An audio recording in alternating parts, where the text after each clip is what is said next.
Hello everyone, we've got a busy lesson for you today, and that is writing stories and turning them into play scripts. Because a play script is an amazing thing that people use for writing plays and for movies as well. So actors that you see in plays and in movies, they've learned their lines from something called a script.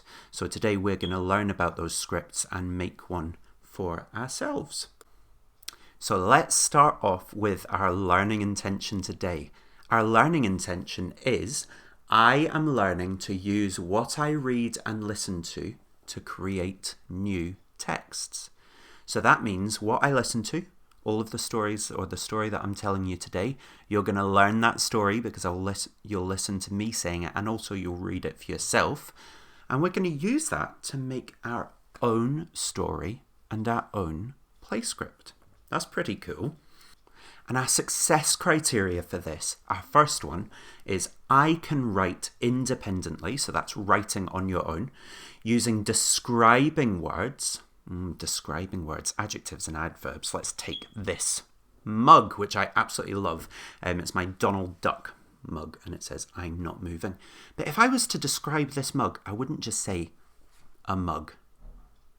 Can you think of what words you might use to describe it? Is it small or is it big? It's big, isn't it?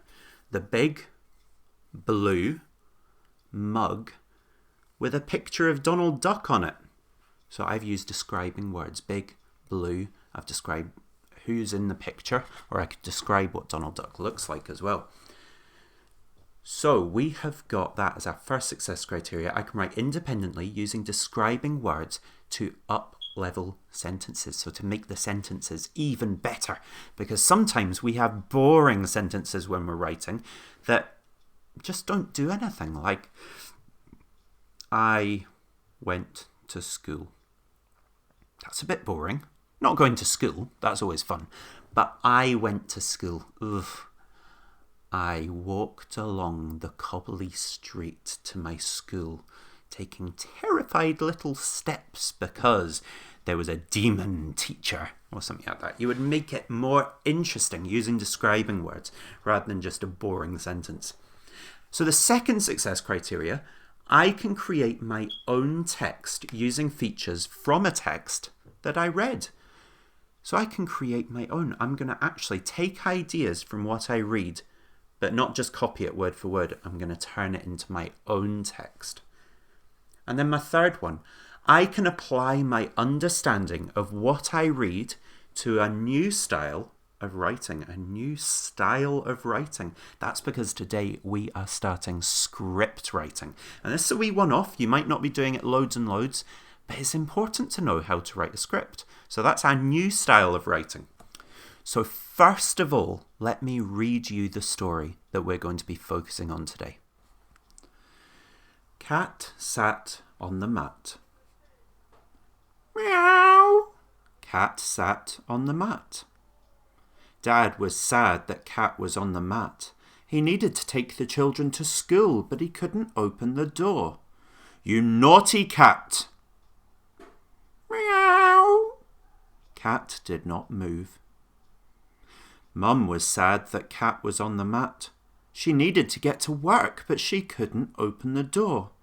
You naughty cat! Meow. Cat did not move. The children were sad that Cat was on the mat. They wanted to get to school to see their friends, but they couldn't open the door. You naughty cat! Meow. Cat did not move. So there we have it. That was the story, but it didn't actually finish, did it? It felt like there was still a lot to go. So your task is going to be to develop the story. But let's go back into it and dig into it a bit further, because I think before we extend it, before we put stuff on the end of the story, we should actually look at up-leveling some of those sentences in between, because Cat sat on the mat. That is a boring sentence, and lots of those sentences were boring, so we need to try and make them better. So let's head back into the story, and we're going to fix it up a bit and then make it even better. Meow. Cat sat on the mat. That's a bit boring, isn't it? What colour's the mat? What size is the mat? Is the mat fluffy? Is it soft? Is it rough? Is it raggy? Tell me about the mat. Cat sat on the mat. I want you to put something in there. So write out that sentence again. Meow. Cat sat on the mat. What word are you going to put in there? I wonder. Maybe you're going to use more than one word. You might be super clever. You might go, cat sat on the huge, rough mat. Or maybe you want to say that it's small and soft. Oh, that's good alliteration. Two sounds, small and soft. What are you going to write? Maybe you've got better words than me. And now going into the next page. Dad was sad that cat sad. That's a bit of a boring word, isn't it? Dad was... Can you think of a better word to go there? Dad was what? Dad was... Another word that means sad. Miserable. Upset. Grumpy. Maybe you could think more angry. He was mad. He was angry. He was fuming. What words could you have instead of sad to make that sentence even better? Dad was sad that cat was on the... What, Matt? Remind me again. You could put in those words you used before, or you could use two more words that mean that, or one more word that means exactly what you said in the last one. So if you said that it was a big and soft mat, maybe you want to say the long, comfy mat this time. Means the same thing.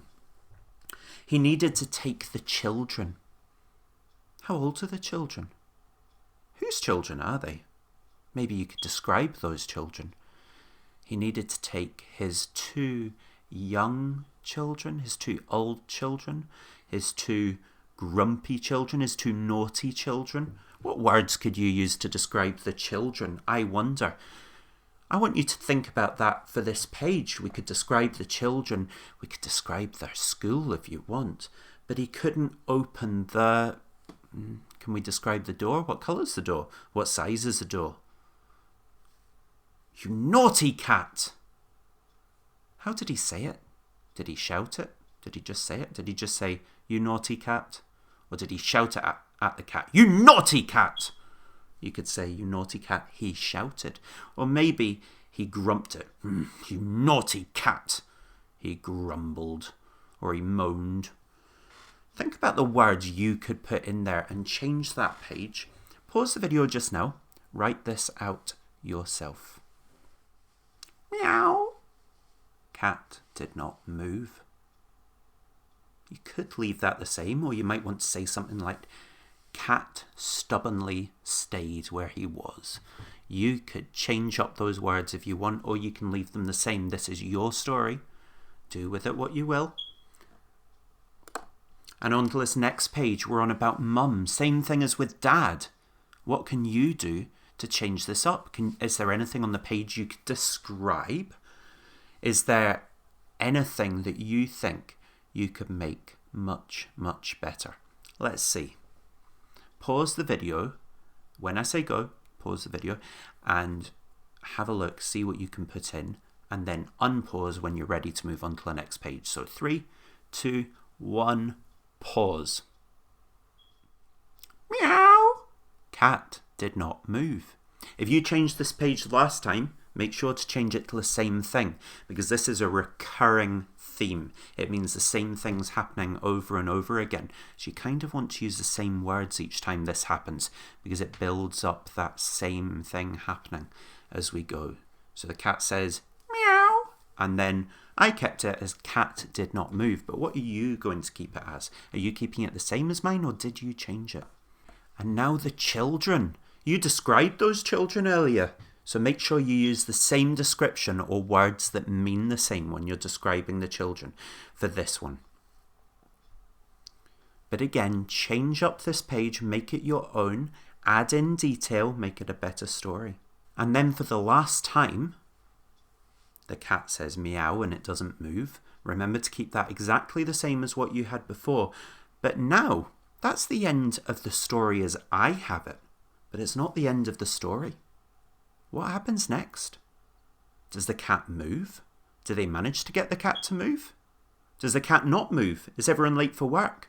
Does someone come to the door? Maybe the postman comes to the door and needs to deliver a letter, but the cat won't move and the postman's sad. What's going to happen? I want you now, or when I say go, to pause the video, spend 10 minutes maybe finishing this story for me. And you're going to post this story to your teacher. So let's see. You pause this video and try and finish the story. Turn it into your own. What's the cat going to do? 3, 2, 1, pause. So now that we have our story, let's have a quick check on our learning intention and success criteria. We were learning to use what we read and listened to create new text. So we've listened to the story, we've read the story, and we've used that to make our own text. Can we write independently using describing words to up-level our sentences? Well, that's what we were just doing. So have a wee think. Do you think you managed to use those describing words really well throughout your story? Okay, you might have done it when I was telling you to, but what about on the pages where I wasn't helping you at all? The end of the story. Did you use them there? Or did you go back to simple sentences? Have a look through it and think. And then you can give yourself a green if you did awesome on that, an amber if you did kind of on that, and a red if actually you think we need to really try harder next time. I can create my own text using features from a text that I read. Well, that's what we did. We were thinking about that, the second page that was meow, cat did not move. That page kept on coming back, so that's a repetitive feature. Did you manage to use that repetitive feature in what you made? Did you change that for the end? Or did we completely go out of the box? And it's okay if you did that, but it's interesting if you thought to use that feature. And then the third one, I can apply my understanding of what I read to a new style of writing. We've not done that yet. That's our script writing, and that is what we're going to do now. So we're going to head over to my iPad and we're going to write a script together. So let's take our story and turn it into a script. So a script is different because anything people say doesn't have speech marks around it in a script. So if it normally has speech marks in the story, that's what they say. That's what needs to come into the script. If it doesn't have speech marks in the story, that's the information that might need to be in brackets because it's not being said, but it's important. It might need to be used. So let's have a look. Who's the first character that speaks? Well, the first character that speaks is Cat because Cat says, meow. So that's what we need to write. In the margin, or at the left-hand side of the page, we need to write cat because it's Cat that speaks. And what does Cat say? Cat says, meow. I think my next door neighbours are going to think I bought a cat, the amount of meowing that I'm doing today. Cat says, meow. And then, well, we kind of need to let the people who are acting this know that Cat is sitting on the mat. We need to say that. But we can't say, meow, Cat is on the mat.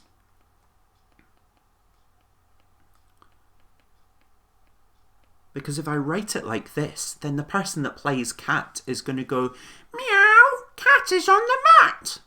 But that's not right, is it? We don't say Cat is on the mat. So we need to put that in brackets. Brackets are those big curvy things. One looks like a C and the other looks like a back to front C. And they hide the words to make sure that people don't say them accidentally. So we've got cat, meow. And no, we don't actually say the word cat either. That just tells you who is playing or who is speaking. So the next page, Dad was sad that Cat was on the mat. He needed to take the children to school, but he couldn't open the door. You naughty cat! Ooh, that's in speech marks. So, Dad, you naughty cat. And I'll put in brackets, Dad can't open the door, just to show the actors that Dad's trying to open this door, but the cat's in the way. So let's write that, Dad I'll need to move this over a bit. Can't open the door. And feel free to write along. You don't have to write exactly what I'm doing. You might want to put it into your own words. But the important thing is, whatever we've got in speech marks, you need to write into the script. So if in your story, the one that you changed earlier, you changed the words, "you naughty cat," to something else, you need to put that as what Dad says. Does that make sense? Hopefully it does. But if it doesn't, keep watching and watch what I do to my story. And if you're a bit stuck, if you look up above my face just now, you'll see the story. So you can see that I'm putting exactly the words that are in those speech marks into the script. And in the brackets, I'm just putting a wee bit of background information.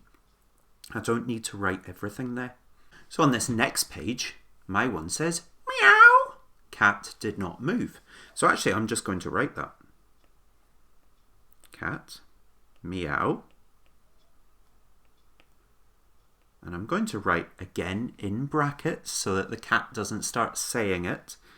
Cat did not move. And I wonder if anyone can notice why I've used a capital K for cat every time. Can anyone see why? It's quite interesting because I've not called it the cat. I've actually called the cat Cat. That is its name. So it's like you would maybe, if your name is Jessica, your name starts with a capital J, J, J. If your name is Bob, your name starts with a capital B, B. So you have to use the capital for a name. And because I've named cat, cat, that's got to have a capital K. So remember that capital. And now the next page, Mum was sad that Cat was on the mat. She needed to get to work, but she couldn't open the door. So Mum says, "You naughty cat." And again, in brackets, I'm going to put Mum can't open the door.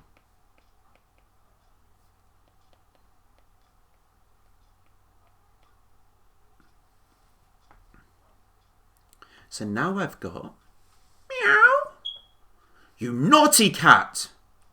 Meow, you naughty cat." I wonder what happens next. I think we know. Cat says meow and it doesn't move. So what I'm going to do, I'm going to leave the next page on the screen and I'm going to ask you to pause, and I then want you to try the next page independently, turning it into the script. Okay, but if you've changed the words in your one, you need to remember to use your words. But when we come back, I'm going to show you my version, so don't get confused.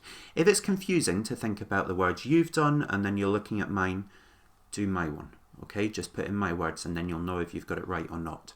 But if you think you can cope and you can use the words that you've written in your story, go for it. I want to see what you can do. Just before we keep going, I've noticed that I accidentally missed out 3 full stops on this page. I wonder if you can find those full stops and put them in for me in your piece of work to make it correct. Have a go. The children were sad that Cat was on the mat. They wanted to get to school to see their friends, but they couldn't open the door. "You naughty cat!" Who says that? The children were sad that Cat was on the mat. I wonder who says that. Who are you going to write in the column? What are you going to write after the column or after the margin? And what are you going to put in brackets? Let's see. You're going to pause in 3, 2, 1, pause. So hopefully you paused there and you're not cheating and waiting to see the answer. But the answer in my case is that children are in the margin because that's what we called both of them together. They said, "You naughty cat!" And I used a capital Y and an exclamation mark. And then in brackets, the children can't open the door. If you had something like that, good job. If you had your own version, also good job. If you think you've done it correctly, you remembered your punctuation, your brackets in this case, and you remembered to put the name in the margin. If you remembered all of that, great. And then this page is exactly the same as what we've done before. So you go ahead and put that in. Cat saying, meow, cat did not move.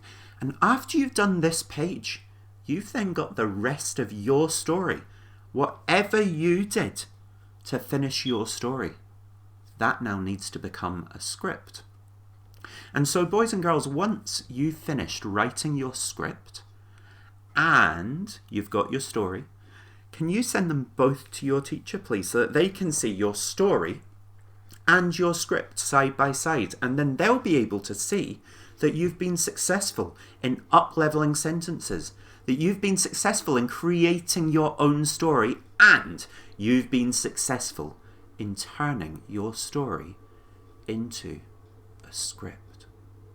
Let's see if you can do that, boys and girls. I will be so proud of any effort that comes in that I get to see, because I know how hard you're going to work for me on this one. Pause the video just now, okay? Take about 15 minutes max to do this. It shouldn't take any more than that. 15 minutes tops, and then unpause, and we'll come together for a wee plenary at the end, okay? Pause in 3, 2, 1, pause. So, boys and girls, you have now done everything that we set out to do today.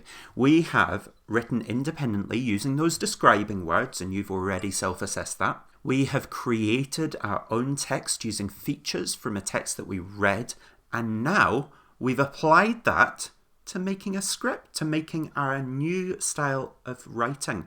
And I want you to self-assess how you think you did on that. So boys and girls, I really hope you enjoyed today's lesson. I hope that you now know how to make your own scripts. I hope that you now have a really good understanding of how we can use those describing words. And I want to hear from your teachers that you have been doing that in your work. So until I see you, which hopefully won't be too long, take care and stay safe. Bye-bye.